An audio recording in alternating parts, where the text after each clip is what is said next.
Well, hello everyone, this is Etta, and this has been bothering me for a long time, and I have really been thinking about this little boy. He went missing on June the 4th here in Portland from his elementary school. Last person that was seen by him, as anyone can remember, is a stepmother, and she took him to his science fair where he had a red-eyed toad green frog on display at the science fair. And she says they went there. And then when they left that room, she said goodbye to him, and he said bye, and he started down the hallway to go to his next class in class.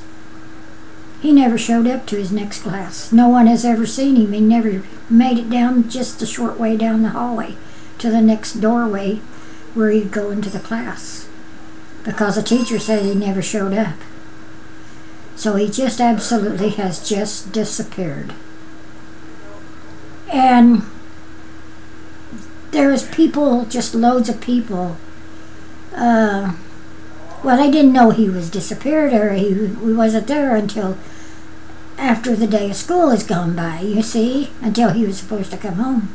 And they went to the school and they started investigating, and so the stepmother said, well, I was here at his science fair with him, and the last I seen him, he was going down the hallway to his next room. So that is the story that they get. And so anyway, this little boy, his name is Kyron, and his last name is Horman. And I mean, she was a stepmother, and his mother got married again, and so all four of the parents, as you might say, come together on the camera, and they ask for someone to come in, if anyone had any information. They went for miles and miles, hordes of people all the way around that school.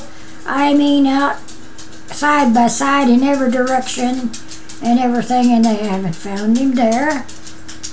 And, well, they're still investigating, and then they ask all the parents to take a polygraph test.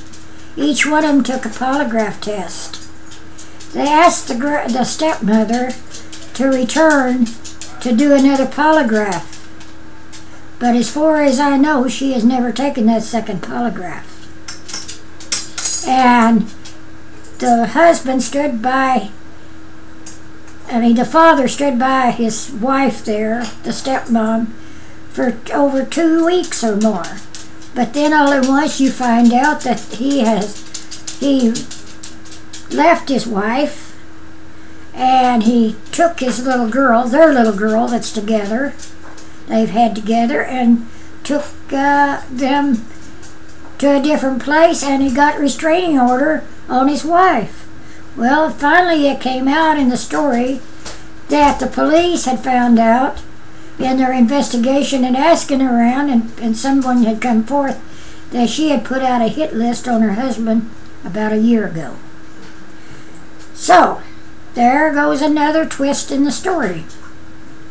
And so it has just been an ongoing thing, and it has been in the newspaper every day around here of what has been going on with the little boy, which is, what else can they say? They can say that the parents get up and they're pleading, or the mother gets up and they're pleading, But then on Monday, the 24th of July here, the Dateline come in and made they went and made a whole hour program on nothing but his family, their background, but not the stepmothers, because she wouldn't cooperate. But for the husband and all the rest, they made all this Dateline program. And it was very, very interesting. I watched it from the first to the last. So this is a very tragic story, and someone asked, well, what makes this little boy because all children goes missing all over this United States. Every day there's missing children. And I know they are because there's a little girl now missing from Salem. And they're looking for her. But this is one that has just been bothering me for a long time. And even, I call it our psychic, Bob Hickman. I met him, and everyone here had met him on Cree Ingles' Idol Search radio show. And he used to come in once a week and give psychic readings to the ones that phoned in to the radio show. And this helped Bob Hickman a lot, I think, to get more known in YouTube, because Cree Ingles, my daughter, show, as everyone knows, has really been up in the ratings, and she's a partner now. But let's get back to the little boy. So the parents had put out a $25,000 reward. And as of yesterday, it has doubled in price. It's $50,000 for anyone who can come forward or knows anything about him and can prove and show them where their son is, or where his son is, so they can get him back. One way or the other, they want him back. And they really think that he's still alive. They said, the parents will get on and they said they'll never believe that he's gone. In other words, died or been murdered or killed. They think that he's being held someplace by someone. Now, someone in this world and around that school knows where that little boy is. So that's why I got a hold of Bob Hickman.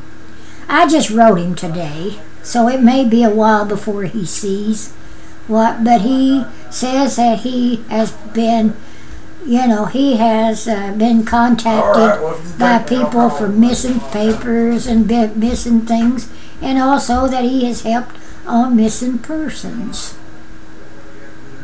So I have wrote and asked him if he can really come through and give any light or tell exactly. He should get a hold of the Portland police in Portland, Oregon, and give them any information that he can. And if his information turns out to be true, then he should be able to collect the reward of $50,000. But I'm asking that if there's any psychic or anybody out there, I don't care, another psychic or anybody that can come forward to help these people out, I wish they'd do so. So that is another one of my tragic stories from Portland and around in this area and in Oregon that has come, that I have just been trying to keep up with. And the mother was on the TV just yesterday, pleading for anyone that has her son, and if her son ever sees her on, that they love him and they're wanting him to come home, and that they'll give anything to have him home. It's really a sad, sad situation. Well, it's sad for any parent. And my heart goes out to any of you other parents and to these parents in Salem that their little girl's missing now. My heart goes out to anyone, because I know how I would feel if it was one of my children. So this is what I've got to say today, and I hope that you enjoy. And maybe me putting this on, I feel like maybe something will come about to help these people. So I'll say bye for now, and God bless all of you, and may God keep you.